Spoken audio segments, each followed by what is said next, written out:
One local resident is lucky to be alive after a scary incident yesterday, and why some health officials fear Washington State could be heading for a fourth wave of COVID-19.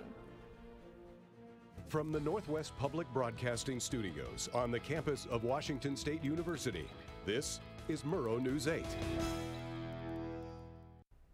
Good evening, I'm Tiara Trail. Welcome to Murrow News 8.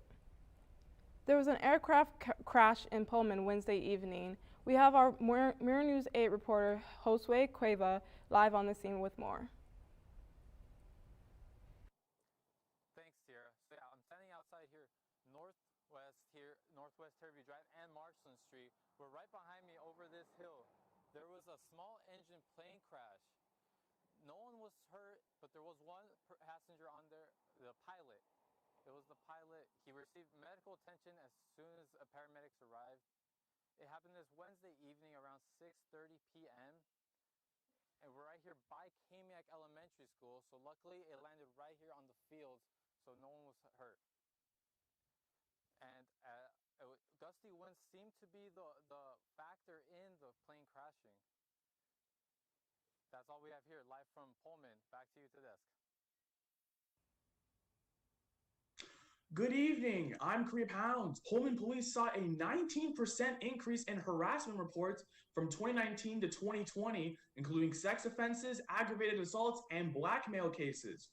In 2019 alone, there were 146 assaults filed, with 58 of them being considered as domestic violence, and arrested 105 perpetrators. There were 21 forcible sex offenses reported in 2019 and 14 in 2020. 9 of the cases were cleared by arrest and 2 cleared by exception. A 5% increase to the student parking fees did not pass ASWSU senators.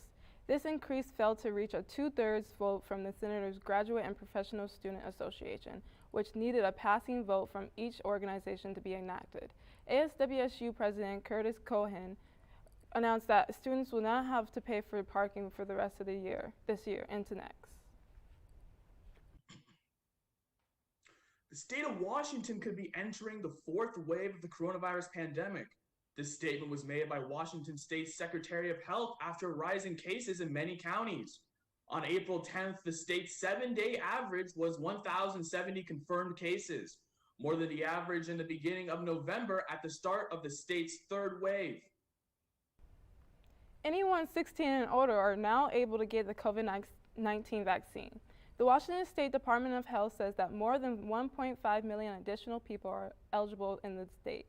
DOH says, quote, "We ask that people please be patient and know that while you may not get the vaccine today, you will get it soon," unquote. Numbers show supply is increasing but are not yet enough vaccines to meet demand. In Whitman County today, there are 25 new confirmed cases of COVID, with 3 of the cases being WSU students. WSU reports there are 19 active cases of COVID, at the university, the fewest active cases at WSU in nearly 2 months. There have been 4,060 confirmed cases and 47 deaths due to COVID in Whitman County since the start of the pandemic. Pullman Regional Hospital was awarded a $450,000 grant. According to Pullman Radio News, the grant from M.J. Murdoch Charitable Trust will be used to expand the hospital's clinical and educational space. The remodel will include 14 exam rooms, a waiting area, library, study area, and faculty offices. The goal for the opening of the remodel is June of 2022. Crime Stoppers of the Inland Northwest are now offering a reward for information about a killing. Awar Apu, a 16-year-old from Meade, Washington, was shot and killed at a Spokane Valley party in February. There have not been any arrests in what police think is a gang-related shooting. The investigation is ongoing, and anyone with information is asked to call the number on the screen. The House of Representatives in Idaho approved legislation prohibiting mask mandates in the state. According to Moscow Pullman Daily News, Representative Carrie Hanks said the masks do not help in preventing disease, going against the advice of health experts. Hanks also said masks could be traumatic to sexual assault victims who had their face covered while being assaulted. Other Representative Greg Cheney, who opposes the ban, took offense to Hanks comparing mask mandates to sexual assault. A new sports stadium could be coming to downtown Spokane. According to the Spokesman Review, an online survey with more than 7,700 participants showed the majority of people pushing for a new stadium downtown instead of in northwest Spokane. The final decision for the location of the $31 million stadium will be on April 21st.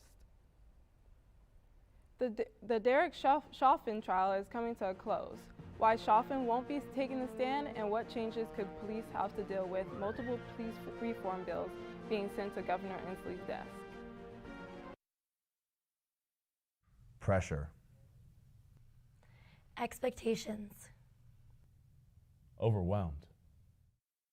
Mental health issues are real. Suicide is the second leading cause of death among people aged 15 through 24. But it doesn't have to stay that way. If you're going through a difficult time, hope and help is only a phone call away. On the playing field, it is important to lean on your teammates for help. It is important to lean on each other off the field, too. life isn't always easy and can sometimes feel overwhelming. You don't have to face it alone. We are all on the same team when it comes to looking out for each other. There is hope. You matter. We care. Help is just a phone call away.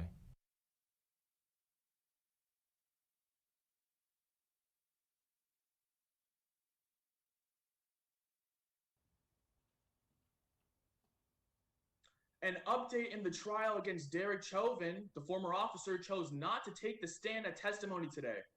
Chauvin passed up on the opportunity to explain to the jury and the public for the first time what he was thinking when he pressed his knee against George Floyd's neck. Closing arguments are set to begin on Monday. Chauvin is still being charged with murder and manslaughter. Governor Jay Inslee is set to receive a large police accountability bill. Under this bill, restriction of tear gas, chokeholds, neck restraints, and no-knock warrants would be applied. This bill also calls for the creation of an independent office to review deadly use of force, as well as making it easier for officers to intervene and hold their colleagues accountable when excessive force is used. Governor Jay Inslee has signed a bill to shut down the Northwest Detention Center in Tacoma, which is operated by the GEO Group under a contract with U.S. Immigration and Custom Enforcement. The detention center is one of the country's largest for-profit, privately ran immigration jails. The bill would allow GEO to continue operating the jail until 2025. The bill is expected to face legal pushback.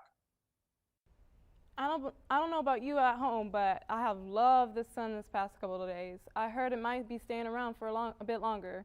Jay, is this true? Yeah, Tiara, it is going to be beautiful for a little while longer. Today, the high was a good, nice 68, and going into tomorrow, it'll be even higher. But for now, it was really nice and warm today. There was a slight breeze, which I only think made it feel even better. The low tonight is going to be 36, though, so maybe don't plant anything quite yet. It could still freeze overnight. It's not quite freezing, but it's pretty close. Into tomorrow, it is going to be even warmer than it was today, and into the weekend, it'll be a lot warmer than that as well. But tomorrow, the breeze will be slightly less, and you can expect a little bit warmer temperatures tomorrow night, but still worth wearing a jacket for. Going into the state map, Washington as a whole has been really nice and sunny today. Even Olympia and Seattle are in the 70s. It's 73 in Olympia today, and it was a high of 70 in Seattle. Below that, it is a lot colder throughout, it's not a lot colder, but it is slightly colder throughout the rest of the state, which is surprising. It is actually, it's slightly incorrect here in the Tri-Cities. It's the same high as Yakima. It's 73 there as well, but Spokane and Pullman, which are right here to my left, are a little bit warmer than they have been recently, but still colder than the rest of the state, which is somewhat surprising. Eastern Washington tends to be the hottest region, other than maybe the Tri-Cities, so we expect maybe a lot more of this sun for the next 2 weeks or so. It should stay warm for a while. Heading on into the 5-day forecast, today it was nice and sunny, but tomorrow it is going to be warmer, as I mentioned earlier. However, on Saturday and Sunday, it really starts to heat up, and the wind slows down. So it may be time to start going out and taking some sunbathing with you, maybe bring a towel and just hang out outside, because you can expect a lot of warmth for the next few days. Aside from the weekend, Monday is going to get a little bit colder, but I'm really happy that for this weekend we can see some warmth. Back to you guys at the desk. Thanks, Jay. It's a big night for WSU volleyball as they begin play in the NCAA tournament. And what two-time All-American will be spending his final season at Beasley?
WSU volleyball takes on round 2 of the NCAA tournament tonight.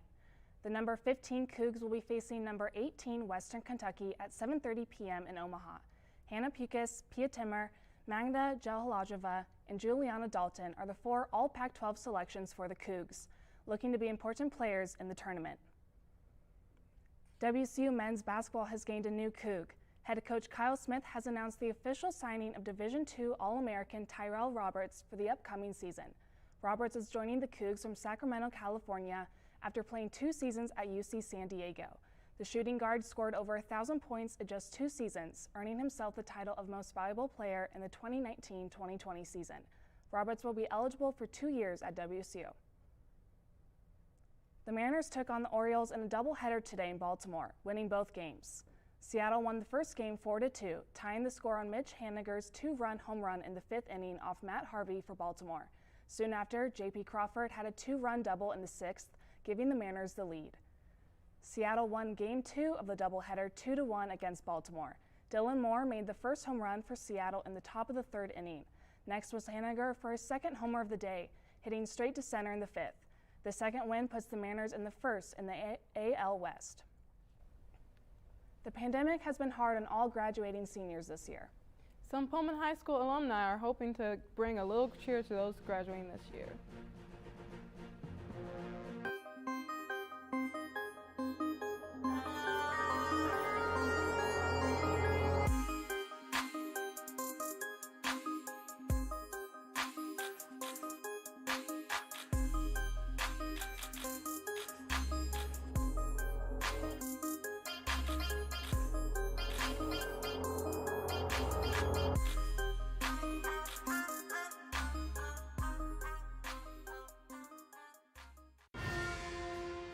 Washington State University, an institute of... Wait, let me show you WSU.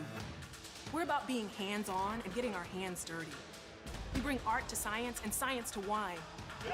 We build Mars rovers and launch new medical schools, with the occasional pizza break. Now back to work, because we're always moving forward and leaving our mark on the world. Now that's my WSU. Thanks for watching. If you missed anything, you can watch us on our YouTube channel. Thank you for tuning in. Have a good night.